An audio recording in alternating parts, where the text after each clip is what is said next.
Pilgrims. It's time for your favorite world traveling, Bible toting, soul winning, Satan hating, tried, tested, and triumphant host, Pastor A.J. Harold. Just a quick reminder to not be weary in well-doing, for as peculiar pilgrims, we're just watching, waiting, and working. Saddle up And let's ride. One of my worst attributes is starting projects and not finishing them. I could think of several projects at home and at church that require much time, preparation, and execution to come to completion. But I'm so scattered. I have a huge problem with starting and finishing. And I thought I would encourage you in this area as I try to change it in my own life. I'm a promise maker and not really a promise keeper. The word promise is defined as, in a general sense, a declaration, written or verbal, made by one person to another, which binds the person who makes it, either in honor, conscience, or law, to do or forbear a certain act specified. It also gives to the person to whom it is made a right to expect or to claim the performance or forbearance of the act. In simple layman's terms, a promise is made by one person to himself or to another, and that other individual has an expectation of the promise maker's delivery to them. This is my problem. I'm a dreamer, a visionary, but I have a real struggle with executing the promise, seeing it become a reality. Ecclesiastes chapter 5 verses 4 through 6 says it this way: "When thou vowest a vow unto God, defer not to pay it, for he hath no pleasure in fools. Pay that which thou hast vowed. Better is it that thou shouldest not vow than that thou shouldest vow and not pay. Suffer not thy mouth to cause thy flesh to sin. Neither say thou before the angel that it was an error. Wherefore should God be angry at thy voice and destroy the work of thy hands?" A vow by definition is a solemn promise, as the vows of unchangeable love and fidelity. Obviously, a vow to the Lord is a big deal. But what I've learned through my relationships with others is that a promise to them is a big deal too. I'm in my mid-40s and I failed rather miserably in this area. I've made promises after promises to others and I've not followed through. Now understand that I may not say the words "I promise," but when we say we are going to do something, we should be men and women of our word. James chapter 5 verse 12 says, "But above all things, my brethren, swear not, neither by heaven, neither by the earth, neither by any other oath. But let your yea be yea, and your nay, nay, lest ye fall into condemnation." I personally need to be better in this area. I need to say one thing and do that exact thing. I need others to know that my yea is yea and that my nay is nay. How about you? Are you a promise maker and a promise keeper, or just a promise maker?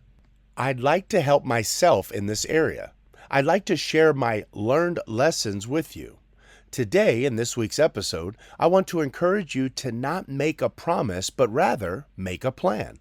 A plan, by definition, is a scheme devised, a project, the form of something to be done existing in the mind with the several parts adjusted in idea, expressed in words, or committed to writing.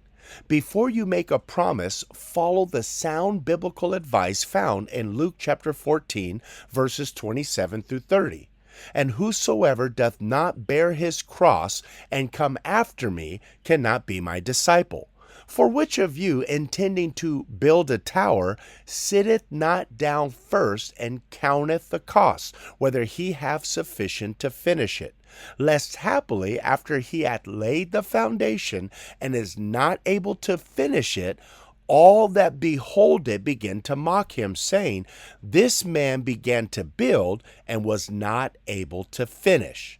Pilgrims, allow me to help you in your planning and seeing your plan come to completion.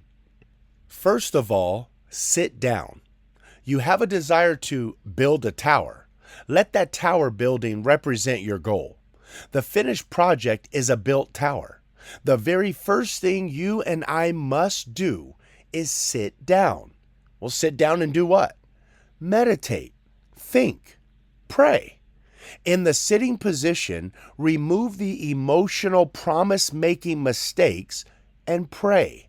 Sit down and pray something, something like this. Dear Lord, I'd like to build a tower. Should I? Do you want me to? My relatives want me to build it, but do you? Should I invest my treasure in this tower building? Pilgrims, sit down and talk to the Lord about it. First, talk to Him. Pray. Secondly, while you're sitting down, count the cost. Do you have the time that it will take to start and finish the task? Can you build the tower according to your own calendar? Do you have the financial requirements that are necessary for the building materials? Do you have the finances required for all the materials that are needed? Do you even know what materials you'll need? Do you even know how long the construction process will take? Count the cost. The verse says, and counteth the cost whether he have sufficient to finish it. So thirdly, if the Lord wants you to build the tower, make sure you finish what you've started. Lest happily, after he hath laid the foundation and is not able to finish it, all that behold it begin to mock him, saying, This man began to build and was not able to finish. Are you like me? Do you dream big and start well, but honestly have not finished a project in like 10 years? Then stop making promises and start planning. So allow me to leave you with the word plan. Someone wisely said, plan your work and work your plan. Someone else said, if you fail to plan, then just plan to fail. Emotional starts may end in unfinished projects. I'm a great starter, but seeing projects come to completion is where I want to be. So, saddle up and let's ride. The word is plan. Letter P stands for pray. Now, I know we've already addressed this, but I don't believe we pray nearly enough. I know that I don't pray like I should, but I just jump into things without really sitting down first. My son said that sometimes when he prays, he's more making statements but not actually looking for answers. I have to agree with him. I pray, but I'm not always expecting an answer to my prayer. I'm just going through the motions or religious action of prayer.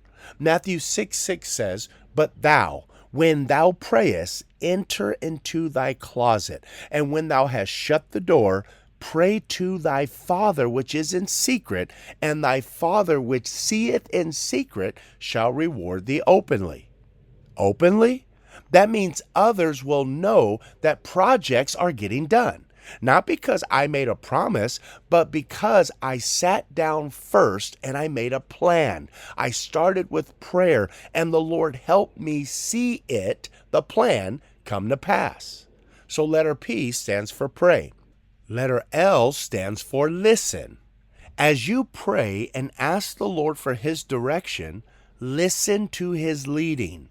I don't know about you, but sometimes I pray with the answer already in my heart. I'm not necessarily saying the Lord's answer. I already have an answer. I've already made a plan. I've already made a promise. I've already moved forward in my mind, but I'll go ahead and go through the exercise of prayer. That's not what we should do. Again, I don't know about you, but sometimes I pray with the answer already in my heart. I'm not really asking the Lord for His advice. Therefore, I'm not really listening for His answer or His direction. Pilgrims, we are not smart enough to run our own lives. When we attempt to run our own lives, we can easily ruin our own lives. Proverbs 3, 5, and 6, they're quoted often. They're used all over the place. As peculiar pilgrims, you can probably quote it. Trust in the Lord with all thine heart, and lean not unto thine own understanding. In all thy ways acknowledge him, and he shall direct thy paths. Listen to that slowly. Don't just jump the gun because you know the verse and have it memorized. Trust in the Lord with all thine heart, and lean not unto thine own understanding. How do we not lean into our own understanding? We listen to the Lord after we pray and ask for his direction. In all thy ways acknowledge him, and he shall, that's a promise, direct thy paths. Listen, pray, listen. And letter A, achieve. I don't think there is a better feeling than seeing a started job finished. Accomplishing the task will help you accomplish the next task. In the financial course put out by Dave Ramsey or Ramsey Solutions, he has 7 baby steps. Baby step 1 is to save $1,000. He says it's the easiest baby step, and yet it's the hardest baby step. And it's said that many peculiar pilgrims don't even have $1,000 in the bank most of the time. He uses this as baby step 1 because it teaches you how to get a win. Baby step 2 is organizing and attacking your debts one at a time by paying off the smallest balance first. Again, the smaller ones get paid off first, and that serves as moments of achievement which encourage more and more winning. As you pray and as you listen to the Lord, plan your work and work your plan. Celebrate the wins along the way to achieving your ultimate goal of finishing the project. Now, letter N. Letter N stands for new. Forgiving is needed in this process. It's a needed process. It's a needed part of the process. You say forgiving, you said new. Well, listen, we fail. And sometimes we fell hard. We fell miserably. Maybe you're like me, but I have failed now for decades. I am a great starter. I am a great visionary. I go, oh, this will be awesome if we did this. And then I just start. No plan, no prayer, not listening to the Lord. I'm just shooting from the hip. And so what I find myself is constantly failing. And so since I constantly fail, I constantly need forgiveness. We fail, and we fail hard at times. We need mercy every single day. In fact, Lamentations chapter 3, verse 22 and 23 says, "It is of the Lord's mercies that we are not consumed, because his compassions fail not. They are new every morning. Great is thy faithfulness." Mercy. That's exactly what I need. I have failed in this area so much and in so many ways. I need a new start, a fresh start. Don't allow your failures of yesterday, don't allow them to hinder you from growing today and moving forward tomorrow. Again, Michael Jordan was attributed with saying this after being asked about a loss that he just went through. And he said, "I've never lost, I've only learned." Learn from your past mistakes and successes. Learn from them and realize that each day, every day is a new day. Pilgrims, don't make any more promises. Don't make promises anymore. Make plans and never let up. Thank you for listening, and I want to encourage you to subscribe to this podcast and share it with your friends and family. We would not exist if it were not for pilgrims just like you. If you'd like to donate to help us with the cost of these productions, use Cash App at Peculiar Pilgrims, and you won't regret it.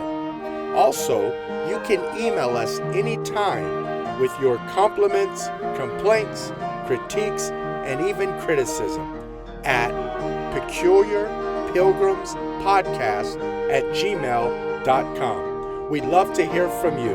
Until next time, fellow pilgrims, never let up.